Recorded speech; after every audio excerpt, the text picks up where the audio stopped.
مساء الخير عليكم واهلا بيكم في فيديو جديد.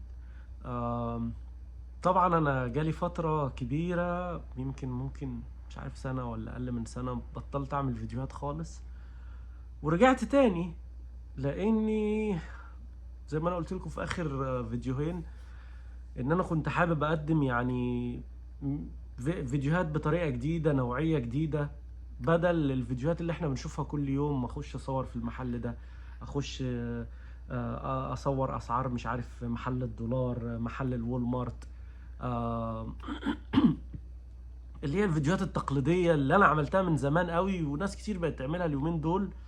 وبصراحة يعني مش مفيدة ولا هتفيد حتى المهاجر الجديد بحاجة. آه، بس انا ليه عتاب وزعلان؟ بعد ما عملت اخر فيديوهين، اول فيديو بتاع موضوع اللي هي السبوبة بتاع الهجرة والناس اللي بتقدم بفلوس، وتاني فيديو بتاع العربيات، اسعار العربيات في امريكا، والتالت بتاع شغل اوبر اللي فيه ناس قالت ان انت بتعمل $1000 في اليوم. للاسف رقم واحد جالي جي اكتر من تعليق، ناس بتشتم فيه وتقول لي انت كذاب، وجو بقى التعليقات بتاعت مش عاجباك امريكا ارجع عيش في مصر يا حلو، ومش عارف ايه، ومش عاجباك يرجع، والكلام ده كله. آه وتالت واحدة ناس كتير بقى بدأت برضو تبعت لي رسائل وتتخانق معايا على الخاص وتشتمني، انت بتتكلم على الناس بتوع الهجرة ومش عارف، وكل واحد خد الكلام على نفسه. آه بس انا يعني انا ما كنتش بهاجم حد. انا كل القصة انا ما جبتش سيرة جروبات ولا جبت سيرة ناس اللي بتقدم بالفلوس. انا كل اللي انا قلته يا جماعة، ما تروحش تدفع 100 ولا 200 ولا 300 جنيه ولا 400 جنيه ولا حتى 10 جنيه لحد عشان يقدم لك. بنتكلم على موضوع الاعتماد على النفس، وان انت تعتمد على نفسك من الاول، وان انت تبدأ تروح تقدم لنفسك. موضوع ما بياخدش 10 دقايق. عملنا مليون فيديو عن طريقة التقديم، هعمل فيديو تاني عن طريقة التقديم. عاوزين تشوفوا طريقة التقديم 2023 24؟ كل الفيديوهات هي كلها نفس الطريقة. في فرق بين فيديو والتاني بس، اللي هو لو كان في فيديو طالبين الباسبور عن التاني، هو بس تعمل حسابك زي ما احنا قلنا مليون مرة السبيلنج بتاع الاسم، عشان ده اللي انت هتستعمله بعد كده. بس كده، اسمك يكون شكله مكتوب ازاي، شوفه في شهادة الميلاد عندك او في اي حاجة مكتوب فيها بالانجليزي، استعمل نفس السبيلنج عشان ده اللي انت هتستعمله بعد كده وهتعيش بيه في امريكا. موضوع سهل وبسيط، وقلنا مليون مرة سهل وبسيط. ما تخليش حد يضحك عليك، عادي. 200 جنيه حاجة. ليه تدفعها لحد وانت تقدر تعملها اصلا في 10 دقايق لوحدك؟ ليه الاعتماد؟ ليه كل حاجة نعتمد على حد؟ يعني ما حدش بيعمل حاجة بنفسه. دي رقم واحد بالنسبة لموضوع التقديم على الهجرة. ما بهاجمش أي قناة، ما بهاجمش أي جروب. كل جروب يعمل اللي هو عايزه، اللي عاوز يساعد ناس، عاوز يعمل سبوبة، عاوز يعمل مصلحة. أنا ماليش ماليش عندي حاجة، ولا مالهمش عندي حاجة، وأنا ماليش عندهم حاجة. كل واحد يعمل اللي هو عايزه. أنا بقول للناس اللي هي المتابعين والناس اللي بتشوف، اعتمد على نفسك وقدم لنفسك. الموضوع سهل وبسيط وعبيط، ولا محتاج أي حاجة أصلا. ده رقم واحد. رقم اتنين، فيديو اسعار العربيات. ناس شتمتني، قالت لي يا عم انت كذاب، انت ما بتفهمش وانت ما تعرفش حاجه. كالعاده بالذات، يعني مش هتكلم على العرب، اتكلم على المصريين بقى بتوعي، يعني اللي انا عارف طريقتهم، وهي دي الطريقه بتاع المصريين على طول. اجي اتكلم في حاجه مثلا عن امريكا، يبقى اللي قاعد معايا اكنه يعرف امريكا اكتر مني مثلا.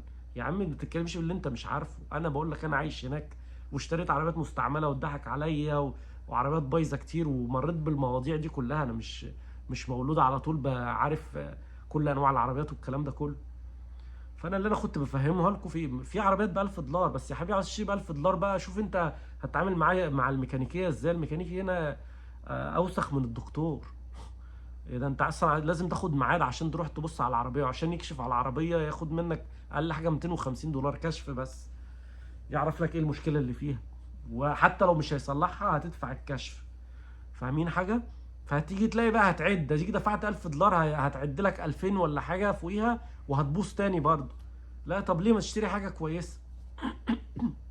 هي كده الطريقه كده. شوف لي حاجه حلوه، اجدد حاجه، وتكون ب 1000 جنيه. ازاي يا جدع انت؟ في يعني حاجه مثلا سعرها ب 80,000 هتاخدها ب 1000 جنيه، واحلى حاجه واحسن حاجه؟ ده اللي انا بعترض عليه. واجي في الاخر تشتمني وتقول لي انت كذاب وانت وارجع بلدك واعمل، والكلام الفاضي اللي ملوش لازمه، اللي ما بياكلش عيش ده. تالت حاجه، للفيديو بتاع الاوبر اللي الناس جت برضو هزقتني وشتمتني فيه وانت كذاب، ده في ناس بتعمل 300 بلس في اليوم. مين يا عم اللي بيعمل 300 بلس؟ والله كنت فضلت اشتغل اوبر، كنت اشتغلت اوبر، مفيش الكلام ده. والله العظيم اعرف ناس بتشتغل اوبر وبتشتكي لي ان هو مش عارفين يشتغلوا، مش عارفين يدفعوا فلوس، مش عارفين يدفعوا ايجارات العربيات. معلش انت هتيجي ما معكش فلوس تشتري عربيه، او اشتريت عربيه ب 1000 دولار ولا 2000 دولار وما اشتغلتش معاك، بتضطر تجيب عربيه جديده بالقسط، بتدفع اقساط. القسط اقل حاجه 500 دولار في الشهر، غير تامين العربيه، غير عاوز لك 1000 دولار لوحدها على جنب، هتطلع انت كام؟ فاهمين قصدي؟ ف فموضوع ان الناس بتطلع 1000 دولار في اليوم ده استحاله، مفيش حد بيطلع 1000 دولار في اليوم بالسواقه. ازاي يعني؟ لو جينا نحسبها، خش على جوجل واكتب، جوجل هيقول لك انت بتعمل 25 في اليوم، ده الافريج يعني.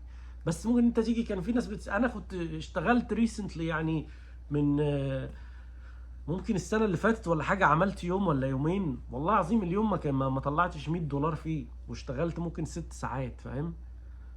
في مناطق بتقف فيها تفضل ساعة كاملة مش لاقي يجيلك رايدز أو توصيلة، وفي أماكن تروح على التوصيلة ب 2 دولار 3 دولار 3 دولار 3 دولار، تيجي تلاقي نفسك عديت 20 دولار في ساعة، فاهم؟ فهتيجي أدي 20 في ساعة في 5 ساعات ب 100، وهتشيل منهم بقى البنزين، اللف اللي أنت بتلف فيه، في حاجة اسمها تول اللي هي زي ما بتسموها عندكم الكارتة، بتدفع كارتة من مدينة لمدينة. يعني انت رايح من جيرزي سيتي لوود بريدج بتدفع كارتة، انت رايح ربع ساعة، مش زي عندنا بس تدفع كارتة اسكندرية الصحراوي والقاهرة وبس، لا ده انت هنا مدينة لمدينة.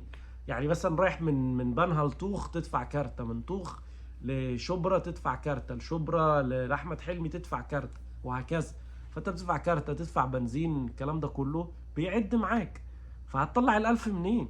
فاهمين قصدي؟ فانا برضو يعني انا اي فيديو هشوفه حد بيألف فيه من الناس اللي انتوا حضراتكم بتحبوا تسمعوا بقى، انتوا بتحبوا تسمعوا ايه؟ ده الناس بتعمل 1000 في اليوم، ده الناس بتعيش ببلاش، ده الناس بتاخد اعانات وبتاكل ببلاش، انتوا بتحبوا تسمعوا الحاجات دي. بس انا للاسف نوعية الفيديوهات دي انا مش هعملها. بس انا اي حد هيطلع يقفلم ويقول ده في مش عارف ايه ويضحك على الناس ويألف، انا يعني معلش اسفا هزعجكوا شويه الفتره اللي جايه، وهطلع ارد على اي فيديو فيه افلام وفيه اشتغالات، عشان يعني دوري يعني يعني لل1000 متابع اللي عندي، لو 10 صدقوني وسمعوا كلامي وعرفوا الحقيقه افضل من ان انا ما فيتش حد. بس انا يعني حابب انصح الناس وبقول لهم ان يعني ياخدوا بالهم وما تسمعوش كل حاجه، ما تسمعوش مني انا لوحدي، انتوا ممكن تسمعوا حد تاني هتلاقوه بيقول كلام مشابه ليا فتعرفوا ان انا بقول الحقيقه. بس ما تحاولوش تنجذبوا للناس بس عشان عندهم متابعين، الناس غلابه مش عارفه حاجه، فما بتصدق واحد يقول لهم ده انت هتعمل 1000 في اليوم. مفيش الكلام ده. ان شاء الله هتعمل فلوس وهتعيش حياه كريمه وحريه وعداله والكلام ده كله، بس مش للدرجه اللي انتوا شايفينها يعني، فاهمين قصدي؟ او الدرجه اللي بتوصل لكم هتضطر تتعب شويه عشان تطلع فلوس عشان تعيش حياه كويسه. بس في حياه كويسه، طبعا في حياه كويسه باذن الله لكل الناس.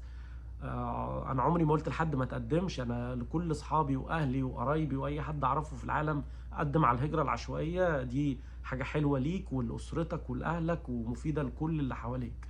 قدموا عليها، هجرة مجانية ما بتدفعش فلوس فيها، تدخل رسمي أمريكا، تقدر تعيش تدرس تعمل كل حاجة رسمي.